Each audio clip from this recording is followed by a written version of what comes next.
Hello students, welcome to BPIC in online classes. I am Arjun sir, your English teacher. How are you all? I hope that you are all well and study continue on your regular basis. So the students, I will teach you our next topic. जैसा कि बच्चों आप जानते हो first flight में poetry आज आपको lesson third है a tiger in the zoo poet by Leslie Norris का लेसन आज आपको स्टडी कराया जाएगा। तो कहानी की शुरुआत करने से पहले आज हम आपको पहले इसका समरी रूप बताना चाहेंगे जिसे हम लोग सारांश बोलते हैं।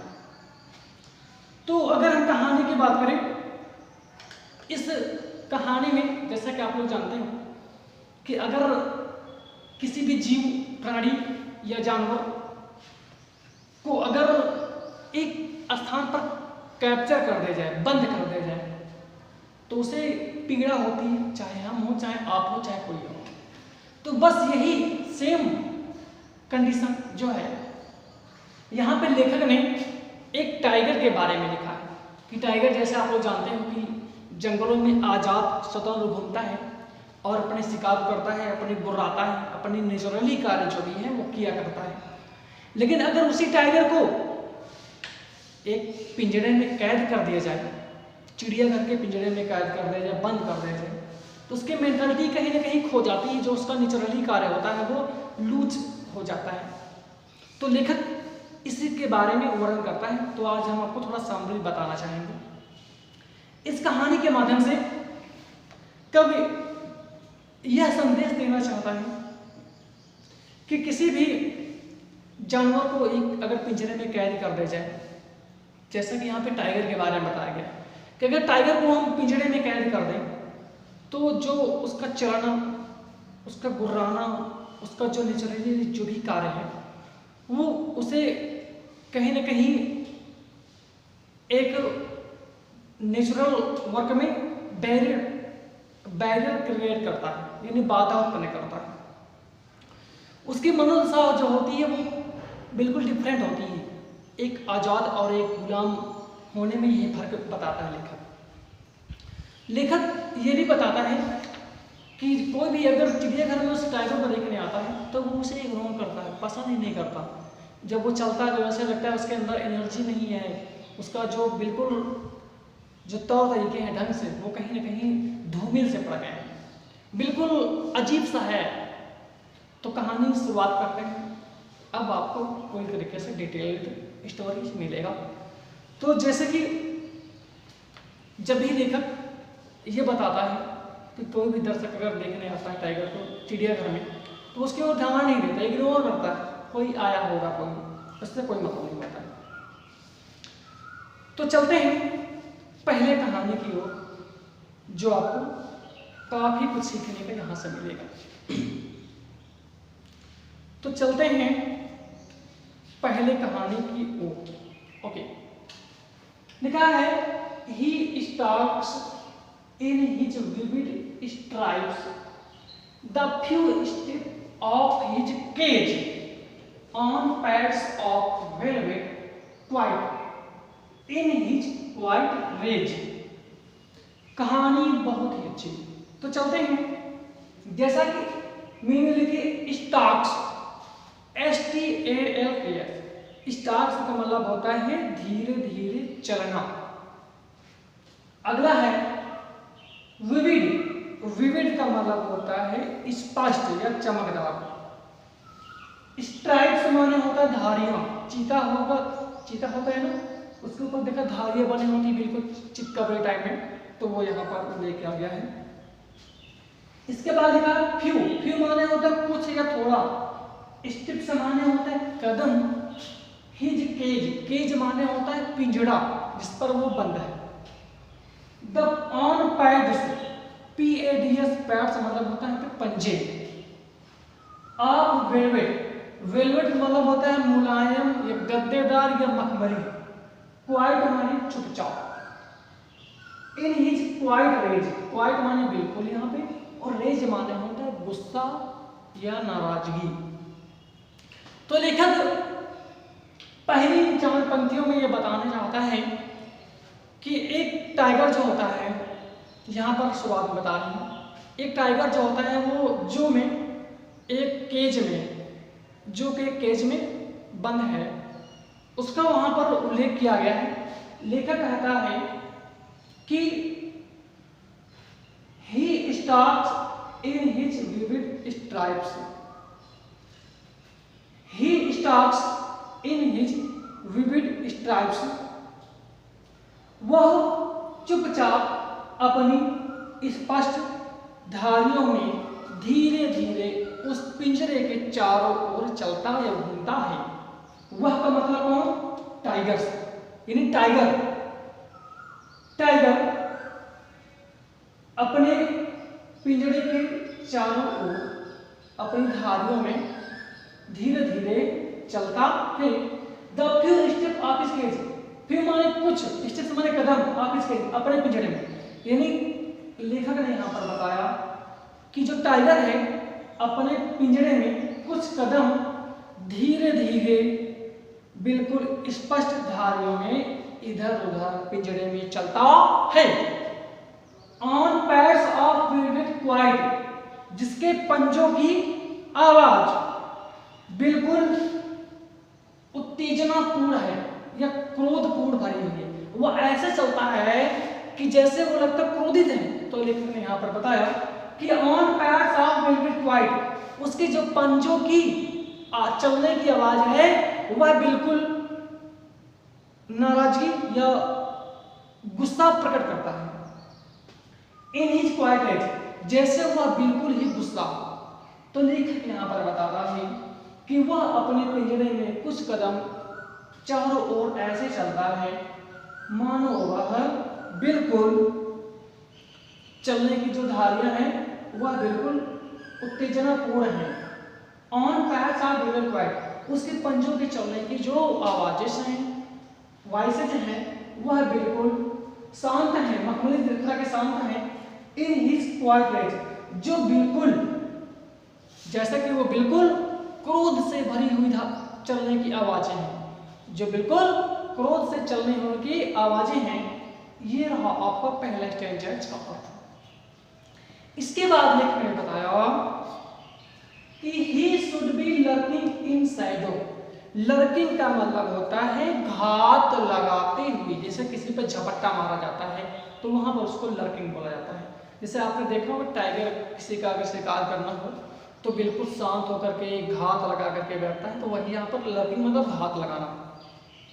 He should be lurking in Shadow, shadow माने छाया, उसे छाया में किसी की घात लगाकर शिकार करने के लिए घात लगाना चाहिए। स्लाइडिंग माने खिसकना चाहिए। थ्रू लॉन्ग ग्रास, लंबी घास से होकर। Near the water hole, near माने पास में, वाटर होल, होल मतलब होता है छिद्र या कहीं छेद, वाटर होल पानी के क्षेत्र में। वेयर कम्स डियर पास, जहां पर घास चरने के लिए जो डियर लोग आते हैं। तो लेखक यहाँ पे बताता है कि दूसरी पंक्तियों में लेखक यह बताता है कि अगर टाइगर को किसी का शिकार करना है, अगर टाइगर को किसी का शिकार करना है तो he should be lurking in Shadow, तो उसे छाया में घात लगाना चाहिए, घात लगा करके बैठना चाहिए कह लीजिए। स्लाइडिंग थ्रू लॉन्ग ग्रास, अगर उसे शिकार करना है तो घास के सहारे या घास से होकर आगे बढ़ना चाहिए या खिसकना चाहिए। नियर द वाटर होल, जहां पर पास में, जहां पर उसके पास में एक वाटर का बहुत बड़ा गड्ढा है, पानी का बहुत बड़ा गड्ढा है, जहां पर पानी पीने के लिए बहुत सारे हिरन आते हैं।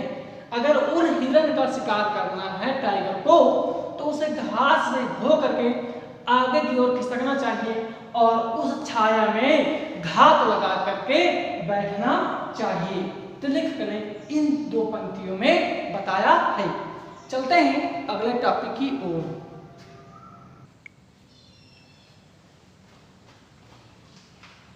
तो स्टूडेंट्स चलते हैं इसी में थर्ड टॉपिक की ओर, जिसमें लिखा है he should be snarling around houses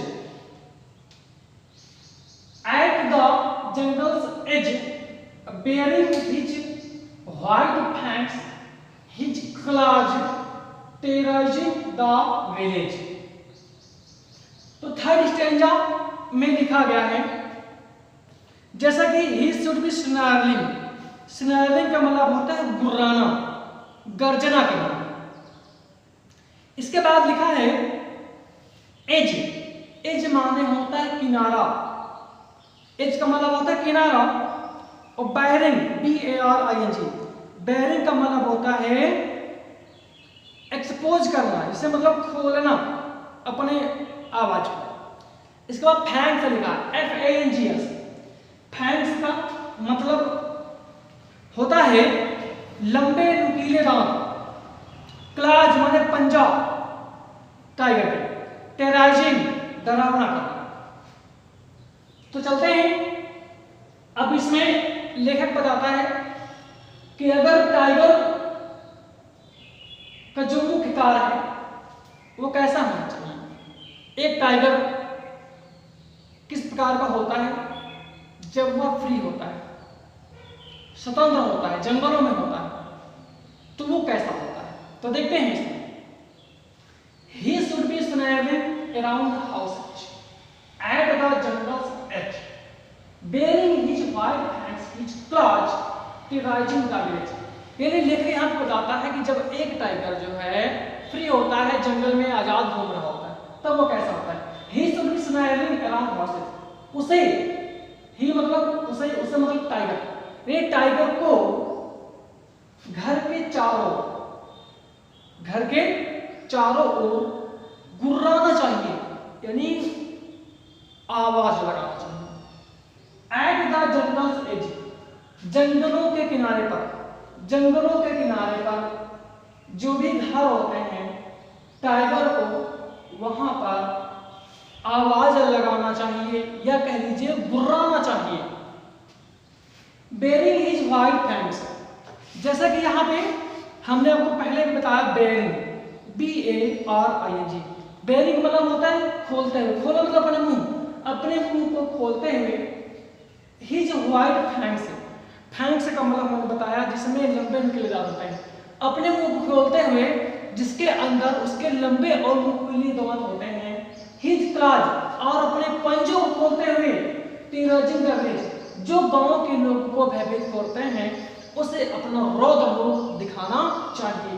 तो लेखक यहाँ पर बताता है कि जब एक टाइगर जंगल में फ्री होता है, स्वतंत्र होता है, तब उसे जंगल के चारों ओर जो घर है उसे तेजी से गुर्राना चाहिए, जिससे गुर्राने से उसके जो जब मुंह खुलता है जिसमें उसके अंदर लंबे और नुकीले दांत होते हैं और उसके जो पंजे होते हैं जो कि गांव को भयभीत करने के लिए पर्याप्त होते हैं, तो उसे गुर्रा करके अपने पंजों को फैला करके उसे अपना रौद्र रूप गांव के लोगों को डराने के लिए करना चाहिए। तो लेखक यहाँ पर इन चीजों का मेंशन करता है। चलते हैं टॉपिक को। But he is locked in a concrete cell. Cell माने कोठरी, कोठरी मतलब यहाँ पर पिंजरा। कंक्रीट मतलब होता है धातुओं से बने, जैसे ईंटा, कंक्रीट, पत्थर, ये सब आते हैं कंक्रीट के अंतर्गत। हिज स्ट्रेंथ, उसके शक्ति बिहाइंड बार्स, BARS, बार्स मतलब यहाँ पे हम कह सकते हैं पिंजरा, या कह लीजिए हाँ पिंजरा ठीक रहेगा। इसके बाद स्टॉकिंग, STALKING, स्टॉकिंग मतलब होता है चलना। इसके बाद लिखा है लेंथ, लेंथ मतलब लंबाई ऑफ इट्स केज, पिंजरे की। इग्नोरिंग विजिटर्स, इग्नोर माने अनदेखा करना, विजिटर माने देखने वालों के लिए। तो लेखक बताता है कि टाइगर को तो ऐसा होना चाहिए जैसे आपने तीसरी पंक्ति में पढ़ा है, थर्ड स्टैंजा में पढ़ा है। लेकिन होता क्या है कि लेकिन टाइगर तो जो है but he is locked in a concrete cell, लेकिन वह तो यानी टाइगर तो इस कंक्रीट से बनी हुई कोठरी में कैद है, बंद है। जिस टाइगर को आजाद होना चाहिए जंगलों में, वह टाइगर अब एक कंक्रीट से बनी हुई कोठरी में बंद है। ही स्टेड बिहाइंड बार्स, उसकी जितनी भी शक्तियां हैं उस पिंजरे के पीछे अब दब सी गई हैं, यानी उसके अंदर जो क्षमता थी, ताकत थी, पावर थी दहाड़ने की, अब सब वो पिंजरे के पीछे हो गई, सब कुछ विलुप्त से हो गई। Starting the length of scale, जो अब सिर्फ पिंजरे की लंबाई नापता है चल करके, अब इसके अलावा उसके पास कुछ भी नहीं है। इग्नोरिंग स्टफ, जब वो पिंजरे की चारों ओर चलता है तो वो इतना क्रोधित है, गुस्सा है कि जितने भी लोग उसे पर्यटक देखने के लिए आते हैं टाइगर को, वो उन्हें अनदेखा करता है। मान लीजिए वो देखता ही नहीं, वो सिर्फ अपने में मस्त रहता है, वो किसी भी चीज को देखता नहीं है, इग्नोर कर देता है जो भी देखने के लिए आते हैं। तो ये रहा स्टैंजा आपका। अब चलते हैं पांचवें स्टैंजा की ओर। आपको पांचवा स्टैंजा जल्दी ही बताया जाएगा।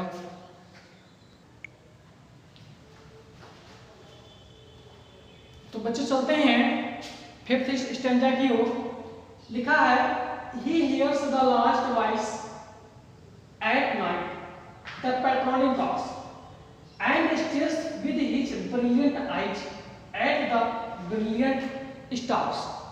तो यहाँ पे पेट्रोलिंग का मतलब होता है पहरा देना या गश्त लगाना, और स्टेयर्स का मतलब होता है घूरना या लंबे समय तक देखना। तो जैसा कि आपको चौथे स्टैंजा में बताया गया था कि जो भी विजिटर्स या पर्यटक उसे देखने के लिए आते हैं वो उन्हें अनदेखा करता है।